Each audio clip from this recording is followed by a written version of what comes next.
அனைவருக்கும் வணக்கம். கார்த்திகை மாத பிரம்மமுகூர்த்த வழிபாடு எப்படி முருகனுக்கு செய்ய வேண்டும் மற்றும் அந்த நேரத்தில் எப்படி சீக்கிரமா எழுந்திருக்க வேண்டும், நம்ம அந்த நேரத்தில் பூஜை செய்வதனால் நமக்கு என்ன பலன் நமக்கு கிடைக்கும் முருகனுக்கு வழிபாடு செய்யும்போது அப்படிங்கிறத அந்த பதிவில் பார்க்க போகிறோம். முதலாவதாக பார்த்தீங்க அப்படின்னா, கார்த்திகை மாதம் மார்கழி மாதம் பிரம்மமுகூர்த்த வழிபாடு நமக்கு ரொம்ப சிறப்பான மாற்றத்தை கொடுக்கும். இந்த நாள் கார்த்திகை மாதம் பார்த்தீங்கன்னா இறைவன் வழிபாட்டிற்கு உகந்த மாதம். ஐயப்பனுக்கு உரிய மாதம், சிவபெருமானுக்கு உரிய மாதம், முருகனுக்கு உரிய மாதம், அனைத்து தெய்வங்களுக்கு விஷ்ணுக்கு உரிய மாதம், அனைத்து தெய்வங்களுக்குமே உரிய மாதம். ஒரு வழிபாட்டிற்கு உகந்த மாதமாக இந்த மாதம் இருக்கின்றது. அதே போல தான் மார்கழி மாதம் தேவர்களுக்கு உரிய மாதம், இறை வழிபாட்டிற்கு உரிய மாதமாக மார்கழி மாதம் இருக்கின்றது. இந்த 2 மாதம் பார்த்தீங்க அப்படின்னா கார்த்திகை மார்கழி யாரெல்லாம் பிரம்ம முகூர்த்த நேரத்தில் இந்த 2 மாதத்தில் வழிபாடு செய்கிறாங்களோ அவர்களுக்கு எல்லோருக்குமே பார்த்தீங்கன்னா நினைத்தது நடக்கும். அவங்களுடைய இல்லத்தில் பார்த்தீங்கன்னா தெய்வீக சக்தி அதிகரிக்கும். தெய்வீக சக்தி இல்லத்தில் இருக்க வேண்டும் அப்படின்னா பிரம்ம முகூர்த்த வழிபாடு நமக்கு மிகவும் பயனுள்ளதாக இருக்கும். மற்றும் நம்ம நினைக்கிறதெல்லாம் நடக்கணும், அதற்காகவும் பிரம்ம முகூர்த்த நேரத்தில் வழிபாடு செய்யணும். நீங்கள் ஏதாவது ஒரு வேண்டுதல் வைக்கிறீங்க அப்படின்னா நிச்சயமாக அந்த பிரம்ம முகூர்த்த நேரத்தில் வழிபாடு செய்யும்போது அந்த வேண்டுதல் நடக்கும். அதே போல் அந்த பிரம்ம முகூர்த்த நேரத்தில் எழுந்திருப்பதால் நமக்கு என்ன நன்மைகள் இருக்கும் அப்படின்னா, உடல் ஆரோக்கியம் முதல்ல நமக்கு இருக்கும். உடல் ரொம்ப ஆரோக்கியமாக இருக்கும், சுறுசுறுப்பாக இருக்கும், சோம்பேறித்தனம் விலகும், நல்ல ஒரு பக்தியாக மன அமைதி உங்களுக்கு கிடைக்கும். அந்த நேரத்தில் நீங்கள் எழுந்திருக்கிறதுனால உங்களுடைய வீட்டை சுற்றி எல்லாருமே பார்த்தீங்கன்னா எந்த சத்தம் இல்லாமல் அமைதியாக இருக்கும். அந்த நேரத்தில் நீங்கள் வழிபாடு செய்யும்போது உங்களுக்கு நல்ல பலன் இருக்கும். எந்த ஒரு டென்ஷன் இல்லாமல் ஸ்மூத்தாக வழிபாடு இந்த காலை நேரம் மட்டும் இருக்கும். ஏன்னா எந்த சவுண்டுமே உங்களை சுற்றி கேட்காது.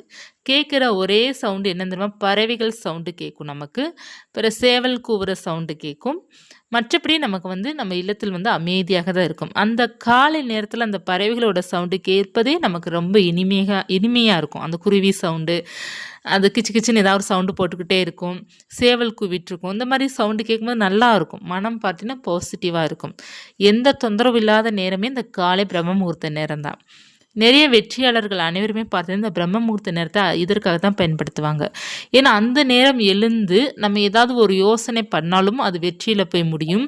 ஏதாவது ஒரு முடிவு எடுக்கணும் அப்படின்னாலும் அந்த பிரம்ம முகூர்த்த நேரத்தில் நம்ம முடிவு எடுக்கும் போதும் அது வெற்றியில் போய் தான் முடியும். நினைக்கிறது எல்லாமே நடக்கும். அதனால தான் காலையில் பிரம்ம முகூர்த்த நேரத்தில் நம்ம என்ன நினைக்கிறோமோ அந்த பிரபஞ்சம் நமக்கு அதை அப்படியே கொடுத்துரும் அப்படிங்கிறத சொல்வதற்கு காரணம் இதுதான். நம்ம அந்த நேரத்தில் பாசிட்டிவாக என்னென்ன நினைக்கிறோமோ அத்தனையும் நடக்கும். ஏன்னா அந்த நேரத்தில் தேவர்களும் தேவதைகளும் நமக்கு நல்ல ஆசை கொடுப்பாங்க. நம்ம என்ன நினைச்சாலும் அவங்க நடக்கணும் அப்படிங்கிறதுக்காக ஆசீர்வாதம் பண்ணுவாங்க. அந்த மாதிரி ஒரு சில கதைகள் இருக்கின்றது. அதனால தான் அந்த பிரம்மமுகூர்த்த வழிபாடு நிறைய பேருக்கு வெற்றியை கொடுக்குகின்றது அப்படிங்கிறது சொல்லுவாங்க. நம்மளால் வருடம் முழுவதும் அந்த பிரம்மமுகூர்த்த நேரத்தில் வழிபாடு செய்ய முடியாட்டா அப்படின்னா கூட இந்த மாதத்துலையாவது நம்ம வழிபாடு செய்யலாம். கார்த்திகை மாதம், மார்கழி மாதம், இந்த 2 மாதத்தில் நீங்கள் வழிபாடு செய்து கொள்ளலாம். எப்படி நம்ம எழுந்திருக்க வேண்டும் அப்படிங்கிறதையும் மற்றும் முருகனுடைய வழிபாடு நீங்கள் எப்படி செய்ய வேண்டும் அப்படிங்கிறத பார்க்கலாம். இப்போ நீங்கள் காலையில் எழுந்திருக்கிறீங்க அப்படின்னா முருகனுக்கு ஒரே ஒரு தீபம் ஏற்றினால் போதும்.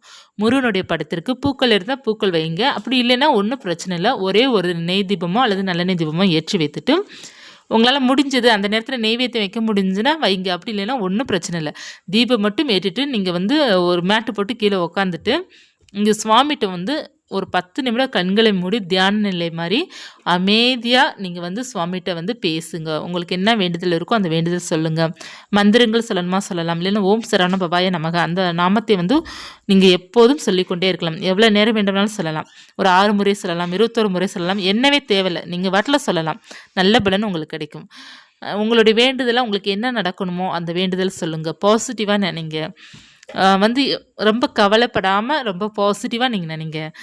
உங்களுக்கு என்ன பிரச்சனை இருக்கோ அதை தாராளமாக சொல்லலாம். இது சரியாகணும் அப்படிங்கிறத சொல்லுங்கள். சொல்லிவிட்டு நீங்கள் முருகன்கிட்ட எனக்கு எல்லாமே பாசிட்டிவாக அமையணும் அப்படிங்கிறது நீங்கள் வேண்டிக்கோங்க. நிச்சயமாக அது நீங்கள் நினச்ச மாதிரியே நடக்கும். சாம்பிராணி மட்டும் பொருத்திக்கோங்க அல்லது பத்தி. நல்ல வாசனை வேண்டும். நமக்கு ஒரு பூஜை அறையில் உட்காரோம் அப்படின்னா நமக்கு நல்ல வாசமாக இருக்கும்போது அந்த இல்லத்தில் தெய்வீக சக்தி அதிகரிக்கும். ஒரு நேர்மறை ஆற்றல் அதிகரிக்கும். நம்ம வீட்டில் எந்த கெட்டதும் வராமல் இந்த சாம்பிராணி புகை நமக்கு நல்ல ஒரு பலனை கொடுக்கும். சாம்பிராணி அல்லது பத்தி இல்லைன்னா 2 கூட நீங்கள் வைக்கலாம். வைத்துட்டு நீங்கள் சுவாமிகிட்ட பிரார்த்தனை பண்ணிக்கோங்க. நீங்கள் வந்து அதற்கப்புறம் விபூதி இருக்குது பார்த்தீங்களா, முருகனுக்கு உகந்தது விபூதி. அந்த விபூதி சந்தனம் இருந்தால் சந்தனம் வைக்கலாம். அந்த விபூதி நீங்கள் நெற்றியில் பூசும்போது உங்களுடைய வேண்டுதல் சொல்லிவிட்டு முருகனை நினைத்து கொண்டே அவருடைய நாமத்தை சொல்லிக்கொண்டே நீங்கள் நெற்றியில் வைத்தீங்க அப்படின்னா அந்த நாளே உங்களுக்கு இனிமையாக இருக்கும். முருகனுடைய அருள் பரிபூர்ணமாக இருக்கும். சந்தனம் குங்குமம் வைங்க. சந்தன குங்குமம் வைப்பது ரொம்ப நல்ல பலனை கொடுக்கும். ஏன்னா முருகனுக்கு வந்து சந்தனம் மிகவும் உகந்தது. சந்தனம் குங்குமம் விபூதி கொஞ்சம் வச்சுட்டு வாங்க, நல்ல பலன் உங்களுக்கு கொடுக்கும். பிரம்மமுகூர்த்த நேரத்தில் கட்டாயமாக விபூதி வைக்கும்போது முருகப்பெருமானுடைய நாமத்தை சொல்லிட்டே வைங்க. ஓம் முருகா போற்றி அல்லது ஓம் சரவணபவாய நமக்கு அப்படிங்கிற சொல்லிட்டே பார்த்தீங்கன்னா நெற்றியில் வைத்து பாருங்கள். முருகனுடைய ஆசி வந்து பரிபூர்ணமாக உங்களுக்கு கிடைக்கும். ரொம்ப எளிமையான வழிபாடு தான் சொல்லியிருக்கேன். இந்த கார்த்திகை மாதத்தில் பார்த்தீங்க அப்படின்னா நிலைவாசலில் 2 தீபம் அல்லது ஒரு அகல் விளக்கு ஏற்றுவது ரொம்ப நல்ல பலனை கொடுக்கும். காலை நேரத்தில் ஏற்றலாம். சரி, எந்த நேரத்தில் நம்ம வழிபாடு செய்யணும் அப்படின்னா அதிகாலை 4 மணிலிருந்து ஒரு 6 மணிக்குள்ளே நீங்கள் வழிபாடு செய்வது சிறப்பாக இருக்கும். முடிந்தளவு ஒரு 5 மணி அல்லது 5:30க்குள்ளேயாவது நீங்கள் வழிபாடு செய்து கொள்ளலாம். யாரெல்லாம் முடியுதோ அவங்களாம் 4:30க்கு 4:45க்கு வழிபாடு செய்வது ரொம்ப நல்லது. முடியாதவங்க கொஞ்சம் டயர்டாக இருப்பவர்கள் வந்து நீங்கள் ஒரு 5:45க்குள்ளே வழிபாடு செய்துக்கோங்க. ரொம்ப எளிமையான வழிபாடு தான். நாமங்கள் பார்த்திங்கன்னா முருகனுடைய நாமங்கள் அன்றாட சொல்லலாம். நிறைய நாமங்கள் இருக்கின்றது. ஓம் சண்முகாபதே நமோ நம இருக்குது. கந்தா போற்றி, கடம்பா போற்றி, கதிர்வேலா போற்றி, ஓம் முருகா போற்றி, ஓம் சரவணபவாய நமக, ஓம் கந்தன் கருணை கடலே போற்றிங்கிற நாமம் நிறைய இருக்கின்றது. நமக்கு வந்து முருகனுக்கு பார்த்திங்கன்னா நாமங்கள் பார்த்திங்கன்னா எண்ண முடியாத அந்தளவுக்கு அதீத நாமங்கள் இருக்கின்றது. உங்களுக்கு என்ன நாமங்கள் ஈஸியாக இருக்கோ அந்த நாமங்கள் தினமும் சொல்லிக்கொண்டே வரலாம். மந்திரங்கள் பார்த்திங்க அப்படின்னா திருத்தணி உதுத்தருளும் இருக்குது பார்த்திங்களா, அந்த வேல்மாறல் நாமம் அந்த 4 வரி மட்டும் சொல்லலாம்.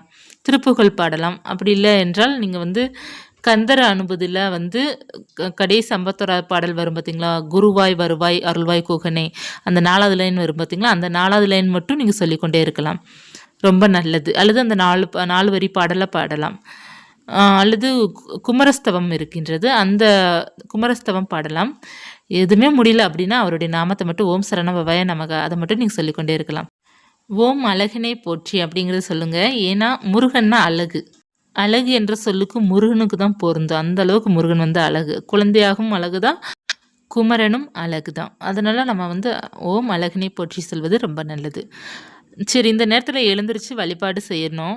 ஆனால் எழுந்திரிக்க ஆசையாக இருக்குது, ஆனால் எழுந்திரிக்க முடியல, என்ன செய்கிறது அப்படின்னா நீங்கள் பிரம்ம முகூர்த்த நேரத்தில் நீங்கள் எழுந்திரிச்சு சுவாமி கும்பிடணும்னு நீங்கள் நினச்சாலேவும் இரவு தூங்கும் நேரம் சீக்கிரமாக இருக்க வேண்டும். அதாவது குறைஞ்சபட்சம் பார்த்தீங்கன்னா 10 மணிக்குள்ளே இருக்க வேண்டும். 10 மணிக்கு மேலே போகக்கூடாது. 10 மணிக்குள்ளே இருக்கணும். ஒரு 9:30 10 மணி, அதற்கு மீறி கொஞ்சம் மிஞ்சது அப்படின்னா 10:15 10:30. அதுக்கு மேலே நீங்கள் வந்து தூங்கிட்டு நீங்கள் பிரம்ம முகூர்த்தத்தில் எழுந்திரிக்கிறது சாத்தியமே கிடையாது. அப்படியே நீங்கள் எழுந்திரிச்சாலும் உங்களுக்கு வந்து ஹெல்த்து நல்லா இருக்காது. அதனால் நீங்கள் வந்து சீக்கிரமாக தூங்கினா மட்டும்தான் 4 மணிக்கு எந்திரிக்கும்போது ஃப்ரெஷ்ஷாக இருக்கும். நமக்கு வந்து கட்டாயமாக தூக்கம் பார்த்தீங்கன்னா 7 மணி நேரம் முக்கியம். 8 மணி நேரம் தூங்குவது ரொம்ப ஆரோக்கியம். இருந்தாலும் 7 மணி நேரம்ங்கிறது ஆரோக்கியம்தான். 5 மணி நேரம் தூங்குறதுலாம் பார்த்தீங்கன்னா உடலுக்கு வந்து கேடு தான் நமக்கு கொடுக்கும். தலை வலிக்கும், தலை பாரமாக இருக்கும். 7 மணி நேரம் 6 மணி நேரம் கட்டாயமாக நன்றாக தூங்கியிருக்க வேண்டும். ஆழ்ந்த தூக்கமாக இருந்தது அப்படின்னா 6 மணி நேரம் தூக்கமே போதும். நீங்கள் நடுவில் எந்திக்கிறீங்க, ஒரு 2 மணிக்கு 1 மணிக்கு எழுந்திருக்கிறீங்க அப்படின்னா கட்டாயமாக 7 மணி நேரம் நீங்கள் தூங்கணும். நீங்கள் சீக்கிரமாக தூங்கினா மட்டும்தான் அந்த பிரம்ம முகூர்த்த வழிபாடு உங்களுக்கு வந்து 100% சக்ஸஸ் இருக்கும். இல்லைன்னா உங்களுக்கு டயர்டாயிரும். சீக்கிரம் தூங்கணும். அதே போல் பார்த்தீங்க அப்படின்னா எந்த ஸ்ட்ரெஸ்ஸும் இருக்கக்கூடாது உங்களுக்கு. ஏதாவது ஒரு கவலையோ, ஏதாவது ஒரு எண்ண ஓட்டங்கள் ஏதாவது நம்ம நினைத்துட்டே இருக்கிறோம்னு வச்சுக்கோங்கமே, அந்த தூக்கம் வந்து சரியாக நமக்கு இருக்காது. வந்து முழிப்பு தட்டிகிட்டே இருக்கும். அந்த மாதிரி இருந்தாலும் இந்த பிரம்ம முகூர்த்த வழிபாடுக்கு எந்திரிக்கிறது கொஞ்சம் கஷ்டமாக இருக்கும். எழுந்திரிச்சாலும் ஒரு சோம்பேறித்தனம் இருந்துக்கிட்டே தான் இருக்கும். அதனால் பார்த்தீங்க அப்படின்னா நீங்கள் வந்து ஆழ்ந்த தூக்கம் தூங்கணும். கட்டாயமாக பிரம்ம முகூர்த்த வழிபாடு செய்கிறவங்க எல்லாருமே தூக்கம் வந்து சிறப்பாக இருக்கணும். ஆழ்ந்த தூக்கம் இருந்தால் தான் நீங்கள் பிரம்ம முகூர்த்த வழிபாடு உங்களுக்கு நல்லாயிருக்கும். உங்களுக்கு வந்து நல்லா தூக்கம் இருக்கணும் அப்படின்னா அதே போல் பகலிலே நீங்கள் தூங்கக்கூடாது. அதாவது நம்ம சாப்பிட்ட உடனே 1 மணி நேரம் 2 மணி நேரம் தூங்குற மாதிரி பழக்கம் இருக்குது அப்படின்னா உங்களுக்கு இரவு நேரம் சீக்கிரம் தூக்கம் வராது. அந்த மாதிரி காலையில் தூங்காமல் இருந்தீங்க அப்படின்னா உங்களுக்கு இரவு நல்லா தூக்கம் வரும். அப்படியே உங்களுக்கு வந்து காலையில் வந்து தூங்கி தான் ஆகணும் அப்படின்னா 20 நிமிடம் மட்டும் தூங்கலாம். 20 நிமிடத்திற்கு மேலே தூங்கக்கூடாது. ஒரு அரை மணி நேரம் அவ்வளோதான். ஆனால் 20 நிமிடம் தூங்குறதுனால நம்ம உடல் வந்து ஆரோக்கியமாகும். இது வந்து சயின்ஸ் ரீதியாக நான் சொல்கிறேன். ஒரு 20 நிமிடம் தூங்குனீங்க அப்படின்னா, நம்மளோட உடல் வந்து சுறுசுறுப்பாயிடும். நம்ம பிரம்ம முகூர்த்த நேரத்தில 4 மணிக்கு எழுந்திரிக்கிறோம் பார்த்தீங்களா? எழுந்திரிக்கிறதுனால ஒரு 10, 11 மணிக்கு கொஞ்சம் டயர்டு குடுத்துரும். ஏன்னா சீக்கிரமா எழுந்திரிச்சு நம்ம வேலைகள்லாம் பார்த்துட்டு, ஒரு 10, 11 மணிக்கு எல்லா வேலையும் கம்ப்ளீட் பண்ணும்போது டயர்டு குடுத்துரும். அந்த நேரம் உங்களுக்கு தூங்கணும் போல இருந்தது அப்படின்னா, ஒரு 20 நிமிடம் மட்டும் நீங்க தூங்குனீங்க அப்படின்னா, உங்களுடைய உடல் மறுபடியும் சுறுசுறுப்பாயிடும். இரவு நேரம் உங்களுக்கு தூக்கம் வரும். ஒரு 1/2 மணி நேரத்துக்கு மேல உங்களுக்கு தூக்கம் போயிடுச்சு அப்படின்னா, இரவு நேரம் உங்களுக்கு சீக்கிரமா தூக்கம் வராது. அதனால இதிலயே நீங்க கவனமா இருக்கணும். நல்லா ஆரோக்கியமான சாப்பாடு சாப்பிடுங்க. நல்லா தண்ணீர் நல்லா குடிங்க. அப்பனா தான் உங்களுக்கு வந்து தலை பாரமா இருக்காது, தலை வலிக்காது. எவ்வளோ தண்ணி குடிக்கிறீங்களோ, அவ்வளோ ஆரோக்கியத்த உங்களுக்கு குடுக்கும். அப்படி இருக்கும்போது இந்த பிரம்ம முகூர்த்த வழிபாடு நீங்க செய்யும்போது உங்களுக்கு நல்ல பலன் கிடைக்கும். இந்த அதிகாலை சீக்கிரமா எழுந்திருக்கனால நம்மளுடைய மைண்ட் வந்து பாசிட்டிவா இருக்கும். கேட்டதெல்லாம் நமக்கு கிடைக்கும். மன அமைதி கிடைக்கும். மனம் சாந்தம் கிடைக்கும். கோபங்கள் குறையும். யாருக்கெல்லாம் கோபங்கள் வருமோ அவங்கள பிரம்ம முகூர்த்த நேரத்தில எழுந்து வழிபாடு செய்யணும். அப்புறம் வந்து உங்களுக்கு வந்து கவலைகள் இருக்கின்றது. ஏதாவது ஒரு குடும்ப கவலை இருக்கு அப்படின்னா கூட, நீங்க இந்த நேரம் காலையில எழுந்திருச்சு கொஞ்சம் பாசிட்டிவா இருந்தீங்க அப்படின்னா, அந்த கவலைகள் வந்து காலப்போக்கில வந்து அந்த கவலைகள் தீர்ந்துடும். அனைத்து சோகங்களும் தீரும். அனைத்து மகிழ்ச்சியும் நம்மள தேடி வரும். இந்த பிரம்ம முகூர்த்த நேரத்தில எழுந்திரிக்கிறதுனால. பல நன்மைகள் இருக்கின்றது. சயின்ஸ் ரீதியாகவும் நமக்கு பல நன்மைகள் இருக்கு. ஆன்மீக ரீதியாகவும் பல நன்மைகள் இருக்கு.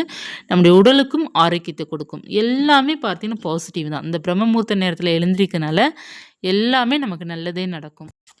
முடிந்த அளவுக்கு ட்ரை பண்ணுங்க. இந்த கார்த்திகை மாதம் நீங்க ஒரு 5 மணிக்கு 5:30க்கு எழுந்திரிச்சா தான் 5 மணிக்கு எழுந்திரிச்சா தான், நீங்க மார்கழி மாதம் ஒரு 4:30க்கு உங்களால எழுந்திரிக்க முடியும். மார்கழி மாதம் வந்து 4 மணிக்கு தான் பார்த்தீங்கன்னா, அந்த ஓஷன் வந்து கொஞ்சம் பக்கத்துல இருக்கும். பூமிக்கு அருகில இருக்கும் அப்படிங்கிறத சொல்லுவாங்க பார்த்தீங்களா? அது வந்து அதிகாலை 4 மணிக்கு 4:30க்குள்ள தான் நமக்கு அந்த இது இருக்கும்.